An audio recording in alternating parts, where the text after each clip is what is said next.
कालखंड में पूरी दुनिया अनेक परिवर्तनों के दौर से गुजर रही है। आज जब 2 गज की दूरी एक अनिवार्य जरूरत बन गई है, तो इसी संकट काल ने परिवार के सदस्यों को आपस में जोड़ने और करीब लाने का काम भी किया है। लेकिन इतने लंबे समय तक एक साथ रहना, कैसे रहना, समय कैसे बिताना, हर पल खुशी भरी कैसे हो, तो कई परिवारों को दिक्कतें आई। और उसका कारण था कि जो हमारी परंपराएं थे, जो परिवार में एक प्रकार से संस्कार सरिता के रूप में चलती थी, उसकी कमी महसूस हो रही है। ऐसा लग रहा है कि बहुत से परिवार हैं जहां से सब कुछ खत्म हो चुका है, और इसके कारण उस कमी के रहते हुए इस संकट के काल को बिताना भी परिवारों के लिए थोड़ा मुश्किल हो गया। और उसमें एक महत्वपूर्ण बात क्या थी? हर परिवार में कोई न कोई बुजुर्ग, बड़े व्यक्ति परिवार के कहानियां सुनाया करते थे और घर में नई प्रेरणा, नई ऊर्जा भर देते हैं।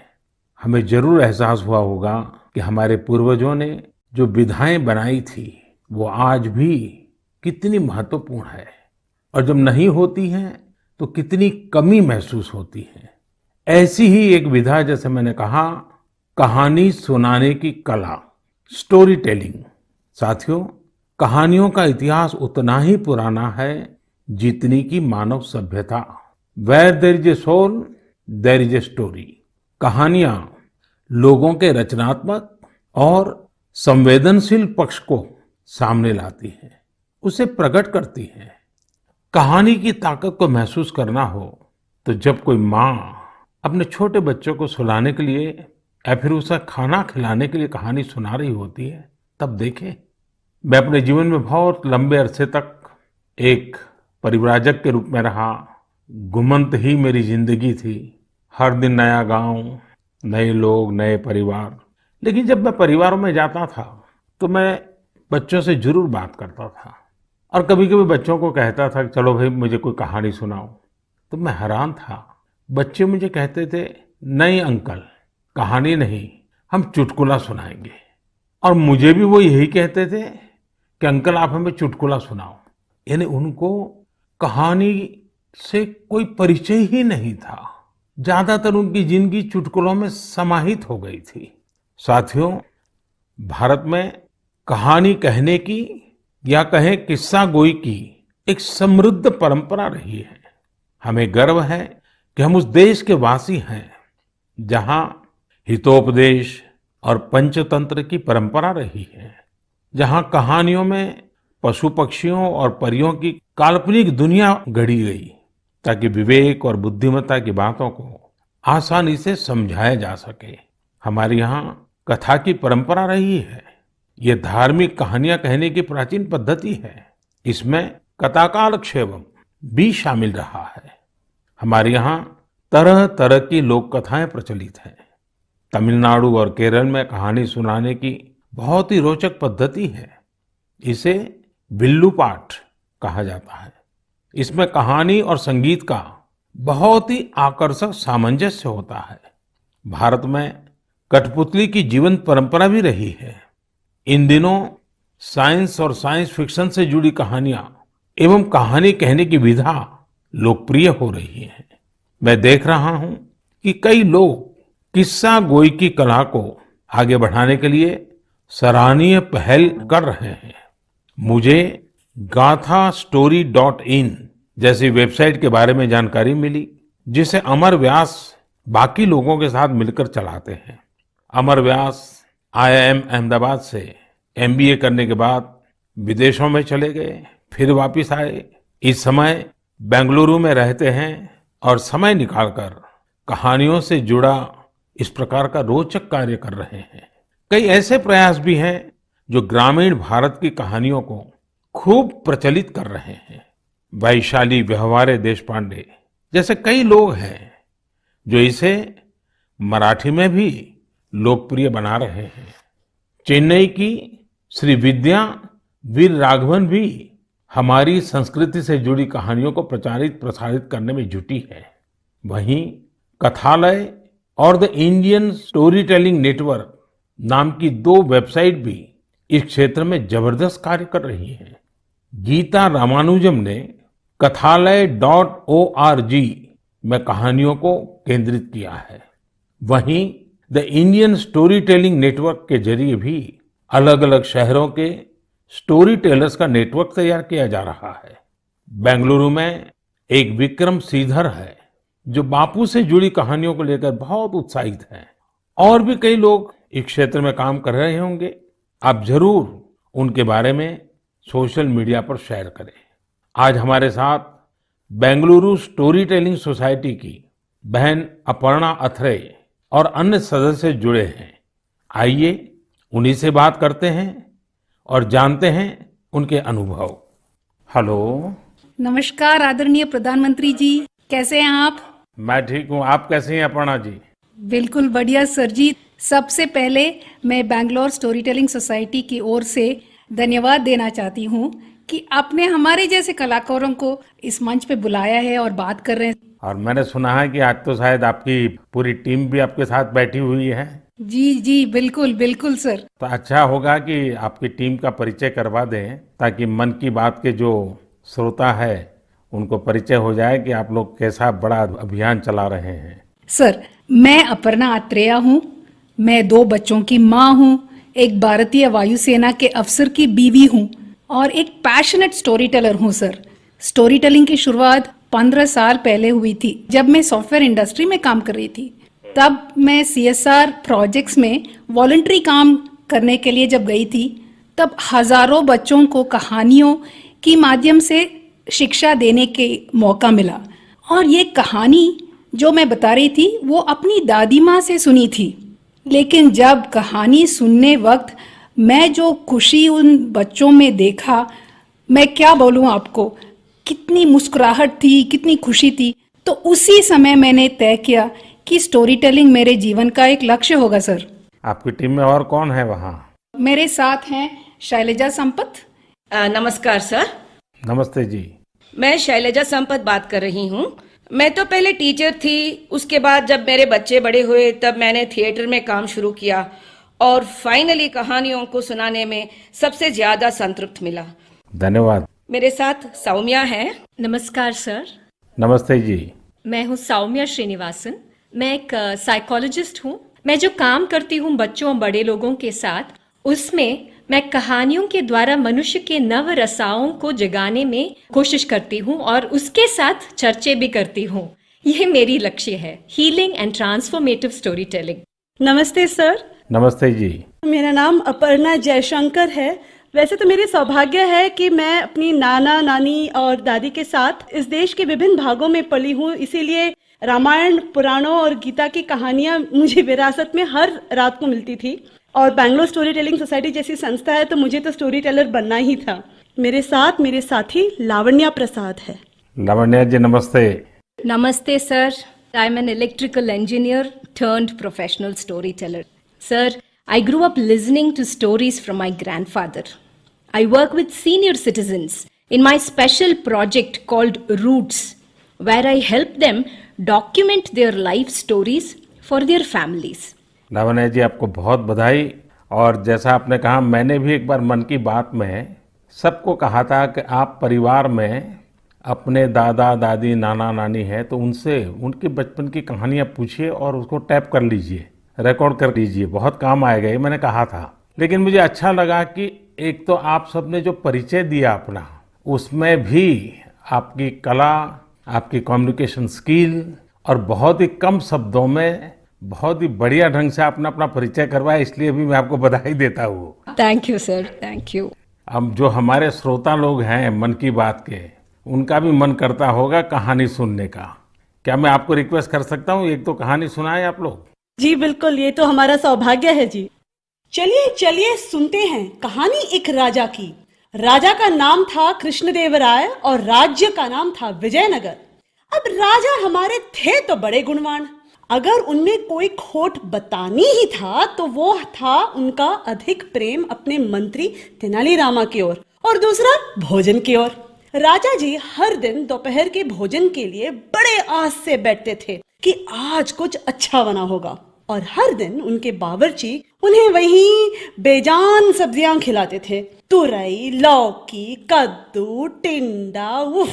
ऐसे ही एक दिन राजा ने खाते खाते गुस्से में थाली फेंक दिया और अपने बावर्ची को आदेश दिया, या तो कल कोई दूसरा स्वादिष्ट सब्जी बनाना या फिर कल मैं तुम्हें सूली पे चढ़ा दूंगा।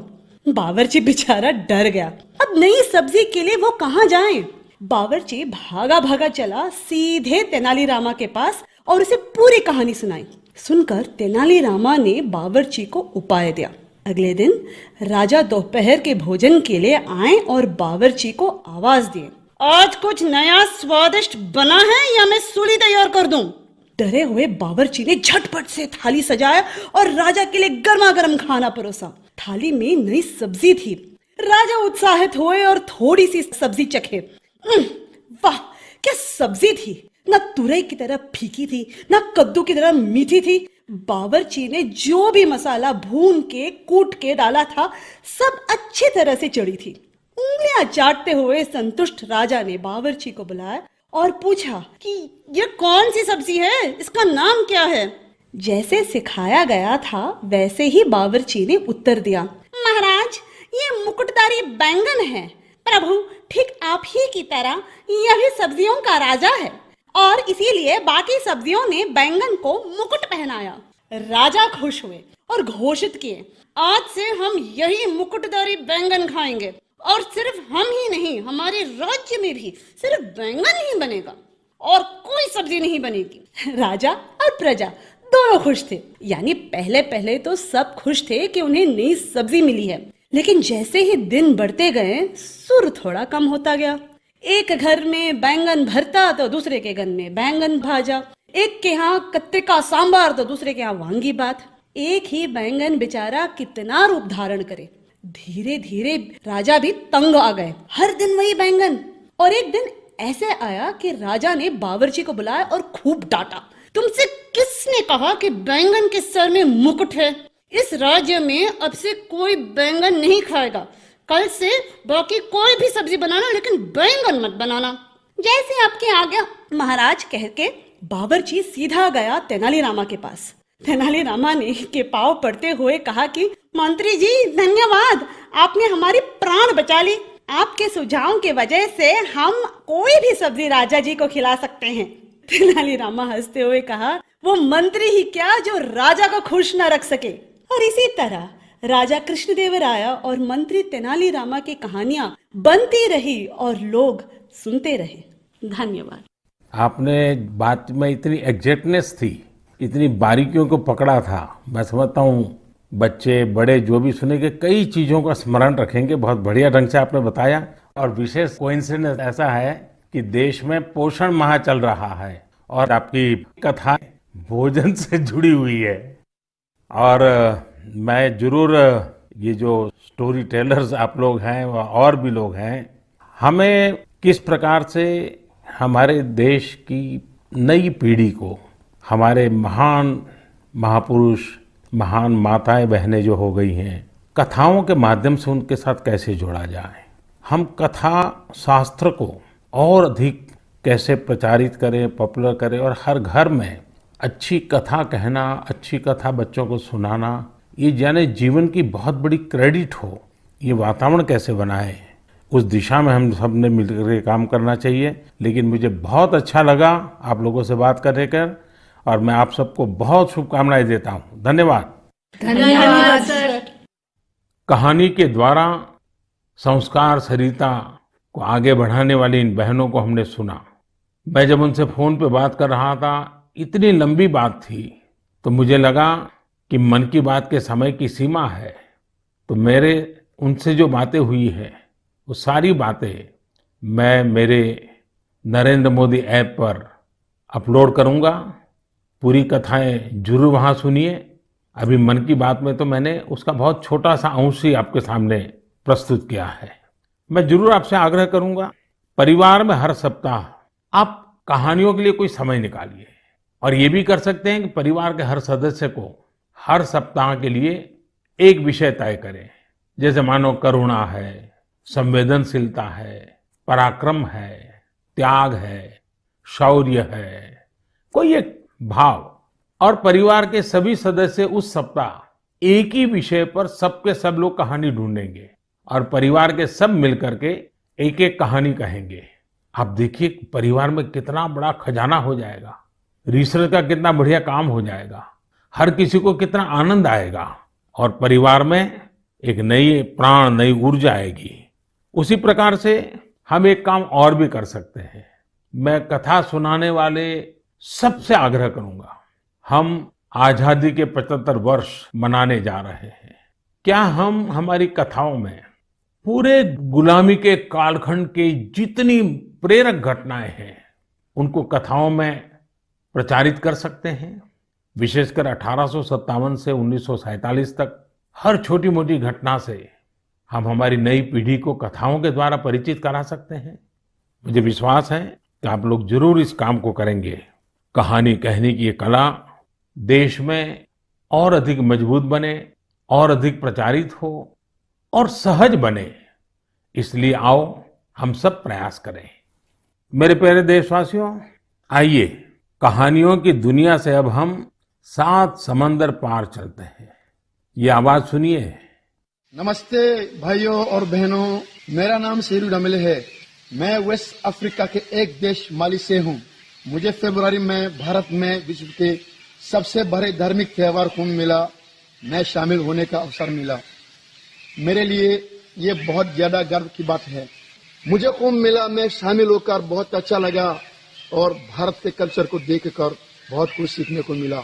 मैं विनती करना चाहता हूँ कि हम लोगों को एक बार फिर भारत विजिट करने का अवसर दिया जाए ताकि हम और भारत के बारे में सीख सकें। नमस्ते। है ना मजेदार? तो ये थे माली के सेदू देम्बेले। माली भारत से दूर पश्चिम अफ्रीका का एक बड़ा और लैंडलॉक्ड देश है। सेदू देम्बेले माली के एक शहर कीटा के एक पब्लिक स्कूल में शिक्षक हैं। वे बच्चों को इंग्लिश, म्यूजिक और पेंटिंग, ड्राइंग पढ़ाते हैं, सिखाते हैं। लेकिन उनकी एक और पहचान भी है। लोग उन्हें माली के हिंदुस्तान का बाबू कहते हैं और उन्हें ऐसा कहलाने में बहुत गर्व की अनुभूति होती है। प्रत्येक रविवार को दोपहर बाद वे माली में 1 घंटे का रेडियो कार्यक्रम प्रस्तुत करते हैं। इस कार्यक्रम का नाम है Indian frequency on Bollywood songs. इसे वे पिछले 23 वर्षों से प्रस्तुत करते आ रहे हैं। इस कार्यक्रम के दौरान वे फ्रेंच के साथ साथ माली की लोकभाषा बमबारा में भी अपनी कमेंट्री करते रहे और बड़े नाटकीय ढंग से करते हैं। भारत के प्रति उनके मन में अगाध प्रेम है। भारत से उनके गहरे जुड़ाव की एक और वजह ये भी है कि उनका जन्म भी 15 अगस्त को हुआ था। सेदू जी ने 2 घंटे का एक और कार्यक्रम अब प्रत्येक रविवार रात 9 बजे शुरू किया है। इसमें वे बॉलीवुड की एक पूरी फिल्म की कहानी फ्रेंच और बमबारा में सुनाते हैं। कभी कभी किसी इमोशनल सीन के बारे में बात करते समय वे स्वयं भी और उनके श्रोता भी एक साथ रो पड़ते हैं। सेदू जी के पिता ने ही भारतीय संस्कृति से उनकी पहचान करवाई थी। उनके पिता सिनेमा थिएटर में काम करते थे और वहां भारतीय फिल्में भी दिखाई जाती थी। इस 15 अगस्त को उन्होंने हिंदी में एक वीडियो के माध्यम से भारत के लोगों को स्वतंत्रता दिवस की शुभकामनाएं दी थी। आज उनके बच्चे भारत का राष्ट्रगान आसानी से गाते हैं। आप ये दोनों वीडियो जरूर देखें और उनके भारत प्रेम को महसूस करें। सेदू जी ने जब कुंभ का दौरा किया था और उस समय वे उस डेलीगेशन का हिस्सा थे जिससे मैं मिला था। भारत के लिए उनका इस प्रकार का जुनून, स्नेह और प्यार वाकई हम सब के लिए गर्व की बात है। मेरे प्यारे देशवासियों, हमारे यहाँ कहा जाता है जो जमीन से जितना जुड़ा होता है वो बड़े से बड़े तूफानों में भी उतना ही अड़िग रहता है। कोरोना के इस कठिन समय में हमारा कृषि क्षेत्र, हमारा किसान इसका जीवंत उदाहरण है। संकट के इस काल में भी हमारे देश के कृषि क्षेत्र ने फिर अपना दमखम दिखाया है। साथियों, देश का कृषि क्षेत्र, हमारे किसान हमारे गांव आत्मनिर्भर भारत का आधार है। ये मजबूत होंगे तो आत्मनिर्भर भारत की नींव मजबूत होगी। बीते कुछ समय में इन क्षेत्रों ने खुद को अनेक बंदिशों से आजाद किया है, अनेक मिथकों को तोड़ने का प्रयास किया है। मुझे कई ऐसे किसानों की चिट्ठियां मिलती हैं, किसान संगठनों से मेरी बात होती है, जो बताते हैं कि कैसे खेती में नए नए आयाम जुड़ रहे हैं, कैसे खेती में बदलाव आ रहा है। जो मैंने उनसे सुना है, जो मैंने औरों से सुना है, मेरा मन करता है आज मन की बात में उन किसानों की कुछ बातें जरूर आपको बताऊं। हरियाणा के सोनीपत जिले के हमारे एक किसान भाई रहते हैं, उनका नाम है श्री कंवर चौहान। उन्होंने बताया है कि कैसे एक समय था जब उन्हें मंडी से बाहर अपने फल और सब्जियां बेचने में बहुत दिक्कत आती थी। अगर वो मंडी से बाहर अपने फल और सब्जियां बेचते थे तो कई बार उनके फल, सब्जी और गाड़ियां तक जब्त हो जाती थी। लेकिन 2014 में फल और सब्जियों को एपीएमसी एक्ट से बाहर कर दिया गया। इसका उन्हें और आसपास के साथी किसानों को बहुत फायदा हुआ। 4 साल पहले उन्होंने अपने गांव के साथी किसानों के साथ मिलकर एक किसान उत्पादक समूह की स्थापना की। आज गांव के किसान स्वीट कॉर्न और बेबी कॉर्न की खेती करते हैं। उनके उत्पाद आज दिल्ली की आजादपुर मंडी, बड़ी रिटेल चेन तथा 5 स्टार होटलों में सीधे सप्लाई हो रहे हैं। आज गांव के किसान स्वीट कॉर्न और बेबी कॉर्न की खेती से 2.5 से 3 लाख प्रति एकड़ सालाना कमाई कर रहे हैं। इतना ही नहीं, इसी गांव के 60 से अधिक किसान नेट हाउस बनाकर, पॉली हाउस बनाकर टमाटर, खीरा, शिमला मिर्च, इसकी अलग अलग वैरायटी का उत्पादन करके हर साल प्रति एकड़ 10 से 12 लाख रुपए तक की कमाई कर रहे हैं। जानते हैं इन किसानों के पास क्या अलग है? अपने फल सब्जियों को कहीं पर भी किसी को भी बेचने की ताकत है, और ये ताकत ही उनकी इस प्रगति का आधार है। अब यही ताकत देश के दूसरे किसानों को भी मिली है। फल सब्जियों के लिए ही नहीं, अपने खेत में वो जो पैदा कर रहे हैं, धान, गेहूं, सरसों, गन्ना जो उगा रहे हैं, उसको अपनी इच्छा के अनुसार जहां ज्यादा दाम मिले वहीं पर बेचने की अब उनको आजादी मिल गई है। साथियों, 3-4 साल पहले ही महाराष्ट्र में फल और सब्जियों को एपीएमसी के दायरे से बाहर किया गया था। इस बदलाव ने कैसे महाराष्ट्र के फल और सब्जी उगाने वाले किसानों की स्थिति बदली, इसका उदाहरण है Shri Swami Samarth farmers producer company limited. एक किसानों का समूह है। पुणे और मुंबई में किसान साप्ताहिक बाजार खुद चला रहे हैं। इन बाजारों में लगभग 70 गांवों के 4,500 किसानों का उत्पाद सीधे बेचा जाता है, कोई बिचौलिया नहीं। ग्रामीण युवा सीधे बाजार में खेती और बिक्री की प्रक्रिया में शामिल होते हैं। इसका सीधा लाभ किसानों को होता है, गांव के नौजवानों को रोजगार में होता है। एक और उदाहरण तमिलनाडु के थेनी जिले का है। यहाँ पर है तमिलनाडु केला फार्मर प्रोड्यूस कंपनी।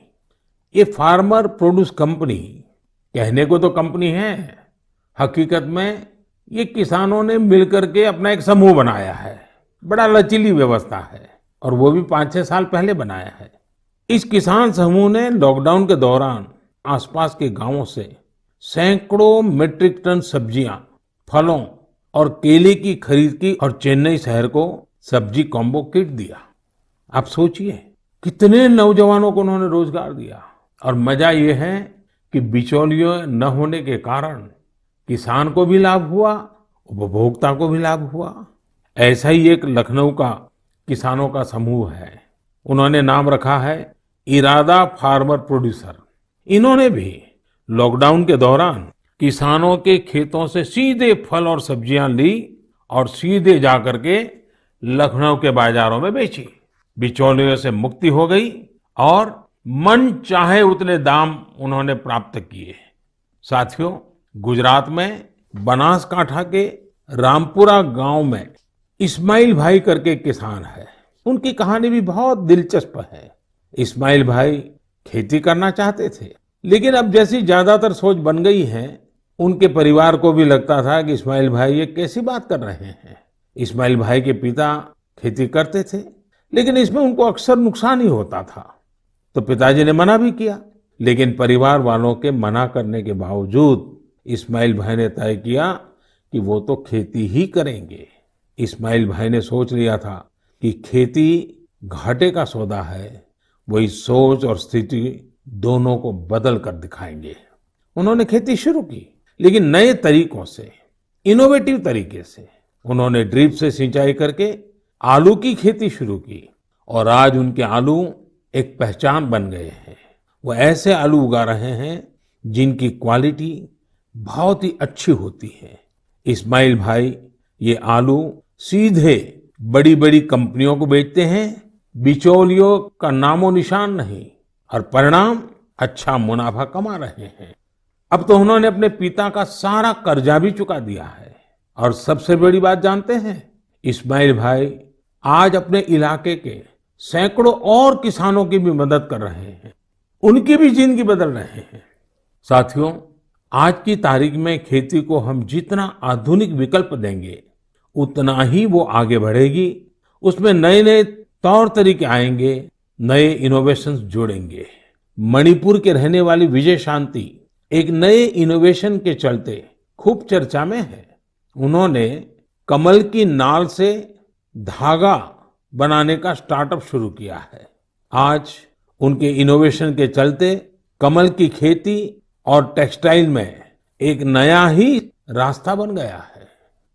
मेरे प्यारे देशवासियों, मैं आपको अतीत के एक हिस्से में ले जाना चाहता हूँ।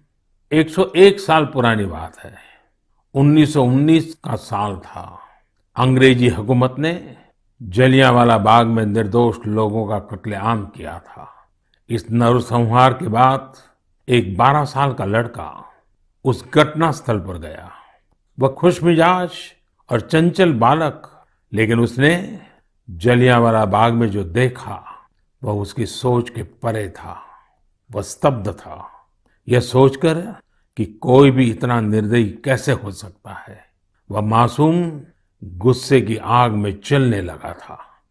उसी जलियांवाला बाग में उसने अंग्रेजी शासन के खिलाफ लड़ने की कसम खाई। क्या आपको पता चला कि मैं किसकी बात कर रहा हूं?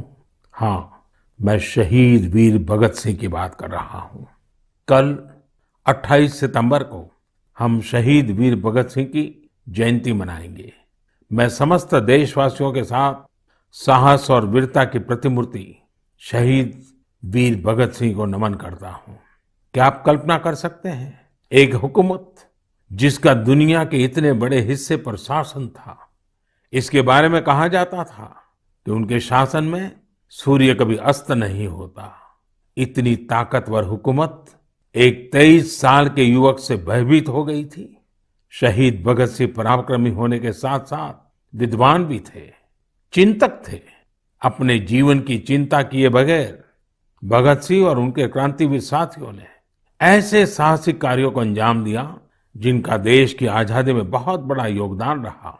शहीद वीर भगत सिंह के जीवन का एक और खूबसूरत पहलू यह है कि वे टीम वर्क के महत्व को बखूबी समझते थे।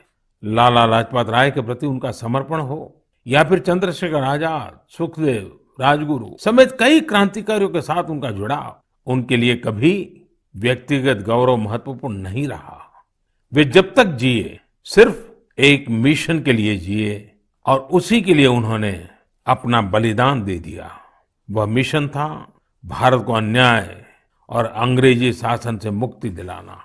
मैंने नमो ऐप पर हैदराबाद के अजय एस जी का एक कमेंट पढ़ा। अजय जी लिखते हैं, आज के युवा कैसे भगत सिंह जैसे बन सकते हैं।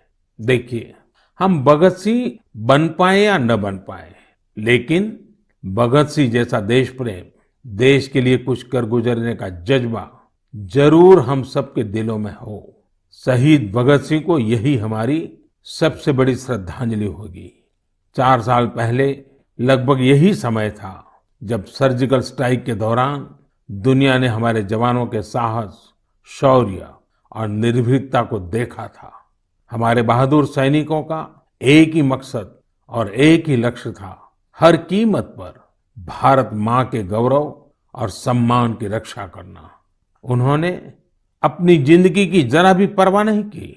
वे अपने कर्तव्य पथ पर आगे बढ़ते गए और हम सब ने देखा कि किस प्रकार वे विजयी होकर के सामने आए, भारत माता का गौरव बढ़ाया।